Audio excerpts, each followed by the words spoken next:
नमस्कार नमस्कार, मैं हूं आपकी प्यारी प्यारी जग से न्यारी समाप्ति ma'am and I am your zoology mentor in physics वाला। और यूजुअली आप लोगों ने तो मुझे लेक्चर्स लेते हुए देखा ही है, बट आज मैं आप लोगों से कुछ अपने मन की बात, दिल की बात करने के लिए आई हूँ। जैसा कि नीट का जो एग्जाम डेट है वो आ चुका है, इट इज़ ऑन 5 मई 2024 और इस अनाउंसमेंट के साथ में कई लोगों की दिल की धड़कनें तो बहुत ज़्यादा बढ़ गई हैं और कई लोग बहुत खुश भी हैं कि चलो फाइनली जिस चीज़ की हम तैयारी कर रहे थे अब वो दिन आ चुका है मतलब वो दिन बस आने ही वाला है। कई लोग कंफ्यूज्ड होंगे, कई लोग ये सोच रहे होंगे ओ गॉड पता नहीं तैयारी सही हुई है कि नहीं हुई है। Mix of lot of emotions and I can totally feel that, क्योंकि मैं भी एक टाइम पे नीट एस्पिरेंट थी। और आज मैं सिर्फ आप लोगों से थोड़ा सा बात करना चाहती हूँ, आप लोगों को थोड़ा कंफर्टेबल फील कराना चाहती हूँ, आप लोगों के साथ में अपनी नीट की जर्नी शेयर करना चाहती हूँ। तो मेरी जो नीट की जर्नी थी वो काफी लेट एक्चुअली स्टार्ट हुई। I was a KV student, मेरे डैड आर्मी में थे और हर दूसरे तीसरे साल हमारी पोस्टिंग हो जाती थी पापा की, और हर दूसरे तीसरे साल स्कूल चेंज होता था और मेरे को बेटा आधा टाइम यही स्कूल में एडजस्टमेंट करने में लग जाता था, नए दोस्त बनाने में, टीचर्स के साथ एडजस्टमेंट में। तो मेरा most of the time schooling का जो है ऐसे ही बीता। और स्कूल में आई was a pretty good student. देखो मैं अच्छा ही स्कोर करती थी स्कूल वाइज। नाउ अब मैं स्कूल वाइज क्यों बोल रही हूँ, क्योंकि अभी आपको मैं बताऊंगी कॉम्पिटिटिव एग्जाम और स्कूल में जो पढ़ाई होती है उसका अप्रोच जो है ना बच्चों थोड़ा सा डिफरेंट होता है। तो स्कूल में मैं आई वॉज अ गुड स्टूडेंट। देखो मैं अपने मार्क्स फ्लॉन्ट नहीं कर रही हूँ कि, पर अब क्योंकि मुझे आप लोगों से अपनी जर्नी शेयर करनी है तो of course I will have to mention कि I got 90% in my 10th standard and 85% in my 12th standard. And उस हिसाब से देखा जाए तो पेरेंट्स को और टीचर्स को लगता था कि बहुत अच्छी स्टूडेंट है और अकेडमिकली ये बहुत अच्छा करेगी। ऐसा सोच हो जाती है अक्सर पेरेंट्स की, आपकी भी शायद अपने आप से एक्सपेक्टेशंस बहुत होती है कि मैंने तो बहुत अच्छा स्कूल में स्कोर किया है, आगे भी मेरा बहुत अच्छा सफर रहने वाला है। अब प्रॉब्लम ये थी कि स्कूल में पता ही नहीं था कि करना क्या है। और यू वोंट बिलीव, वैसे बहुत सारे बच्चे में से रिलेट कर पाएंगे, I had the deadliest combination of subjects PCMB, maths and bio. क्योंकि मुझे किसी ने बोला था कि आप मैथ्स ले लो, आपको फिजिक्स में बहुत हेल्प हो जाएगी। मुझे नहीं पता मुझे कौन सी हेल्प हुई, लेकिन बेटा जो भी आपको कभी कोई गाइड करते हैं तो वो अपनी बेस्ट ऑफ नॉलेज से ही आपको गाइड करते हैं। मैंने भी PCMB ले ली। स्कूल का सफर तो बेटा काफी सुहाना था और जैसे ही स्कूलिंग खत्म हुई फिर बेटा आता है, क्योंकि स्कूल खत्म हो चुका है, अब क्या, नेक्स्ट व्हाट। मैंने भी तभी सोचना स्टार्ट किया, मेरे पेरेंट्स ने भी तभी सोचना स्टार्ट किया, नाउ व्हाट। और नाउ व्हाट में फिर बेटा एक चीज आती है जो सब कर रहे हैं उसी पे बेटा सबसे पहले नजर जाती है पेरेंट्स की भी, क्योंकि उस टाइम पे इतना बेटा आप सोच के देखो, मेरे पास मैथ्स बायो थी बट मुझे ये आइडिया ही नहीं था कि एंट्रेंस एग्जाम का, कि उसकी तैयारी करनी होती है या उसके लिए भी प्रिपरेशन करनी है, उसका एग्जाम देना है। तो मैंने 12th के बाद एग्जाम ही नहीं दिया। मेरे पास 2 ऑप्शंस थे, AIPMT होता था वो देना है या इंजीनियरिंग के लिए जाना है, क्योंकि इंक्लिनेशन थोड़ा बायो की तरफ था। तो पापा ने बोला चलो इसको मेडिकल की तैयारी करवाते हैं। एंड ऑफकोर्स काफी लाखों की फीस देके हमने कोचिंग ज्वाइन किया। उस टाइम पे ऐसा ऑनलाइन कोई सिस्टम भी नहीं था। और एनीवे हमने कोचिंग में बेटा एडमिशन लिया। और जब मैं कोचिंग में गई ना तो पहली चीज जो मुझे रियलाइज हुई वो ये रियलाइज हुई कि यार देखो स्कूल की पढ़ाई का अप्रोच और किसी भी कॉम्पिटिटिव एग्जाम की पढ़ाई का अप्रोच अलग होता है। बेटा कंटेंट अलग नहीं है बट उनका अप्रोच जो होता है वो अलग होता है। और ये चीज मुझे वहां जाके सबसे पहले रियलाइज हुई। अब मेरे बेटा प्रिपरेशन में क्या गलतियां रही जो आपको नहीं करनी चाहिए, सबसे पहले तो मैं आप लोगों से कुछ बातें शेयर करना चाहती हूँ। जैसे मैं जब बेटा स्टार्टिंग में, और स्टार्टिंग में आप लोगों के साथ भी होता होगा, जब आप किसी भी चीज की तैयारी करते हैं, आप 11th में होंगे या 12th में होंगे या ड्रॉप आपने लिया होगा, जैसे मैंने ड्रॉप लिया था, स्टार्टिंग में बहुत जोश रहता है, बहुत एनर्जी रहती है कि यार इस एक ही बार में ना मैं एग्जाम को क्लियर कर लूंगी, कुछ भी हो जाए, कोई आंधी आए तूफान आए, कोई मेरे को नहीं रोक सकता। बहुत जोश रहता है, क्योंकि सिलेबस भी धीरे धीरे बेटा, इतना लोड तो होता नहीं है स्टार्टिंग में, सब धीरे धीरे चलता है। और पता है मैंने क्या किया, मेरे को लग रहा था कि अभी तो इतना कम है, ये तो कितना ही है ना, मैं ये भी बुक पढ़ लेती हूँ, बायो में ये भी क्वेश्चन कर लेती हूँ, ये बुक भी लगा लेती हूँ, वो बुक भी लगा लेती हूँ। जो भी टीचर्स एक्स्ट्रा लिखते थे ना, जिसपे शायद मुझे ध्यान उतना नहीं देना चाहिए था, सब बेटा सब पढ़ लेती हूँ, मैं सब पढ़ लेती हूँ। मैं क्लास में हमेशा, अपनी क्लासेस में मैं हमेशा मेंशन करती हूँ क्या पढ़ना है, बहुत इंपॉर्टेंट है ये जानना, लेकिन उससे भी ज्यादा इंपॉर्टेंट है ये जानना कि क्या इररिलेवेंट है, जो आपके बिल्कुल काम का नहीं है, और वो पढ़ोगे तो टाइम वेस्ट करोगे, और टाइम वेस्ट करोगे तो जिन सब्जेक्ट्स को आपको टाइम देना चाहिए वो आप टाइम नहीं दे पाओगे, which was my biggest mistake, जो किसी को भी नहीं करनी चाहिए। बच्चों आपको पता है कि ये जो एग्जाम है वो, जैसे फॉर एग्जाम्पल मैं बताती हूँ कि बायो आज के डेट पे NCERT बेस्ड आती है, लेकिन उसको छोड़ के हम बेटा इधर उधर का सारा पीएचडी करने में लगे रहते हैं और बेटा जो पढ़ना चाहिए वो नहीं पढ़ते हैं, विच वॉज माई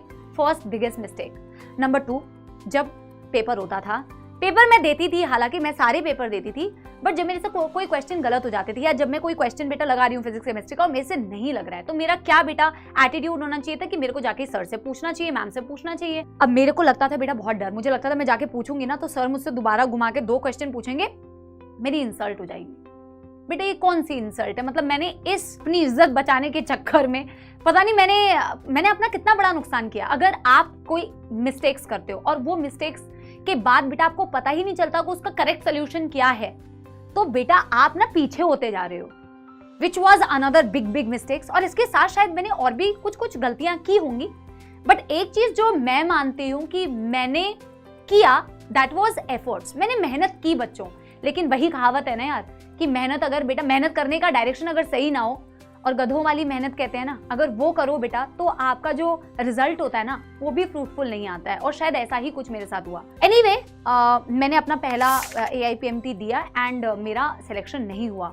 और जब आपका सिलेक्शन नहीं होता है ना बेटा, then there is no if and but, nobody is going to ask you anything. लोगों की बेटा आपके प्रति एक इमेज बन जाती है, और उन लोगों में सबसे पहले आते हैं आपके रिलेटिव्स। सारे रिलेटिव्स बेटा, अरे आपकी बच्ची को आपने तैयारी कराई, इतने पैसे खर्च करिए, अरे इसने बहुत पैसे आपके बर्बाद कर दिए। मैं तो डिसअपॉइंटेड थी ही बच्चों, जब ऐसे ताने सुनने को मिलते हैं तो दिल बैठ जाता है और बहुत डिसअपॉइंटमेंट होती है, लगता है कि आप कुछ किसी चीज के लायक नहीं है, ऐसा फील होता है। इनफैक्ट एक वक्त ऐसा था कि जब मैं अपने पेरेंट्स को भी देखती थी ना, तो मुझे अपने पेरेंट्स को देख के ऐसा फील होता था कि वो लोग भी मेरे से बहुत डिसअपॉइंटेड हो गए हैं। अब मैं कैसे प्रूव करूं बच्चों की मैंने मेहनत की थी, क्योंकि अकॉर्डिंग टू एवरीवन आपका जो रिजल्ट होता है वही प्रूफ होता है कि आपने मेहनत की या नहीं की। एवरीवन हैज अ चॉइस, सबके पास एक चॉइस होती है बच्चों, या तो डिप्रेस हो जाओ, हार मान जाओ, दुखी हो जाओ कि मैं कुछ नहीं कर सकती हूँ, मेरे से कुछ नहीं होगा, और या तो बेटा आपके पास ये चॉइस है कि मैं यहां से भी आगे बढ़ सकती हूँ। और एक बात बताऊं बच्चों, आपको ना उस जगह से उठा के आगे लेके जाने वाला एक ही इंसान है, वो है आप खुद। आप खुद अपने लिए बेटा वो चीज कर सकते हैं, nobody else is going to do that for you, कोई भी नहीं। और उसके बाद मैंने ये सोचा कि चलो मैं ग्रेजुएशन करूंगी, और मुझे जूलॉजी की तरफ थोड़ा ज्यादा इंक्लिनेशन था, तो मैंने सोचा कि मैं जूलॉजी में ऑनर्स कर लेती हूँ। पर जिस कॉलेज से मैं करना चाहती थी, क्योंकि माहौल ऐसा बेटा हो चुका था, स्थिति ऐसी थी कि ऑफ कोर्स मेरा एडमिशन वहां नहीं करा के जहां से मैंने ग्रेजुएशन करी, हालांकि मैं भी बहुत डिसअपॉइंटेड थी, मैं भी बहुत बेटा दुखी थी, लेकिन मैंने सोचा कि देखो मेरे पास यही ऑप्शन है और मुझे यहीं से बेटा करना है जो भी करना है। और जब मैं ये कहती हूँ ना स्टूडेंट्स को, जब भी मैं ये बात कहती हूँ, बेटा 100 लोग होते हैं, वैसे कुछ तो लोग कहेंगे, लोगों का काम है कहना, मुझे पता है, मेरे को भी कहते हैं लोग। जब मैं ये कहती हूँ ना कि यार आपकी की हुई मेहनत ना कभी काम आती है, तो कहते हैं अरे मैम बोलना बहुत आसान है, अरे मैम होता कुछ और है, बोलने वाली बात है। पर मेरे साथ ऐसा हुआ है, मुझे ऐसा लगता है कि मेरे ग्रेजुएशन की जर्नी जो थी वो काफी आसान हो गई, शायद जो मैंने मेहनत की थी ना अपने कोचिंग के टाइम पे, वो किसी को दिखा नहीं होगा, पर मेरी जो ग्रेजुएशन की जर्नी थी वो काफी इजी रही, may be because of all the efforts that I did way back. और आप मानोगे, मैंने वहां से बेटा अपने मास्टर्स में का एंट्रेंस एग्जाम था BHU का, बनारस हिंदू यूनिवर्सिटी का, वो भी क्रैक किया। और सपना होता है हमारा कि हम BHU से पढ़े, मेरा भी था, और मैंने वहां से अपनी मास्टर्स कंप्लीट की, which was the first happy moment for me. और वहीं से मेरी बेटा प्लेसमेंट हुई। एक चीज जो मैं मानती हूँ, देखो गलतियां सब करते हैं, हम इंसान हैं, हम सबके लाइफ में मिस्टेक्स होती है, जर्नी में मिस्टेक्स होती है, बट आज जब मैं सोचती हूँ कि एक चीज जो मैंने कभी करना नहीं छोड़ा, और आज के डेट में मैं जहाँ काम भी कर रही हूँ या कहीं पे भी मैंने बेटा काम भी किया है ना, मैंने ईमानदारी के साथ में काम किया है। मैंने हमेशा बेटा, मैं आप विश्वास मानो, मैंने 100 नहीं, मैंने 200% दिया है। कोई भी काम जो मुझे दिया जाता है, मैं सोचती हूँ मुझे उसमें अच्छा करना है, मुझे उसमें जितनी जान लगानी है, मेहनत करनी है, मैं अपना 200% देके मेहनत करूंगी, उस चीज में कमी नहीं होनी चाहिए। क्योंकि देखो झूठ तो मैं मम्मी पापा से बोल सकती हूँ, टीचर से बोल सकती हूँ कि मैंने बहुत मेहनत की थी। अपने आप बेटा अंदर झांक के देखूंगी ना, और आप भी अपने अंदर झांक के देखा करो। जब आपसे कोई क्वेश्चन करता है ना कि तुमने मेहनत नहीं की, अपने अंदर झांक के देखो कि यार सच में क्या मैंने मेहनत नहीं की। अगर बेटा अपने आप से ना तुम्हें ईमानदारी नजर आती है, वो बेटा हमेशा रहना चाहिए, अपनी नजरों में नहीं गिरना है। जो मुझे लगता है कि मैंने होप्स कभी नहीं छोड़े, मेहनत करना, कंसिस्टेंट रहना कभी छोड़ा नहीं। आज जब मैं देखती हूँ अपनी जर्नी को, तो मुझे लगता है वो सारा पेन ना, वो सारा कष्ट जो है ना, वो हट जाता है जब मैं अपने पेरेंट्स के चेहरे पर वो प्राउड फीलिंग, वो डिसअपॉइंटमेंट वाली फीलिंग थी एक टाइम पे, और आज जब मैं उनके फेस पे बेटा वो प्राउड फीलिंग देखती हूँ ना, दैट कि मैं उनकी डॉटर हूँ और they are proud of me, वो फीलिंग जब मुझे उनके चेहरे पे नजर आती है तो मेरा वो सारा पेन जो है ना बेटा वो गायब हो जाता है। अब मैं बहुत सारा बेटा इमोशनल अपना इसे कंटिन्यू ना करते हुए मैं आपसे एक चीज कहना चाहती हूँ कि मेरी जर्नी से देखो आप क्या सीख सकते हो। सबकी जर्नी अलग अलग होती है बच्चों, आपको अगर कुछ सीखना चाहिए तो मुझे लगता है कि फेलियर्स आते हैं, अगर फेलियर आते हैं तो there is always an option कि डिप्रेस हो जाओ, रोते रहो, या वहां से अपने आप को उठाओ और आगे बढ़ाओ। किसी भी बेटा there are a lot of exams that you are going to give in your life, बहुत सारे एग्जाम्स आप दोगे और किसी भी एग्जाम के मार्क्स बेटा ये डिसाइड नहीं करते हैं कि आपका फ्यूचर सिक्योर होगा या नहीं होगा। क्या डिसाइड करता है आपका फ्यूचर सिक्योर होगा या नहीं होगा? वो है आपका बेटा एटीट्यूड। आपके फेलियर्स को डील करने का आपका एटीट्यूड ये डिसाइड करेगा कि आपका फ्यूचर कैसा होगा। अगर आप बेटा हताश हो जाते हैं, निराश हो जाते हैं, तो बेटा वो that is not the solution.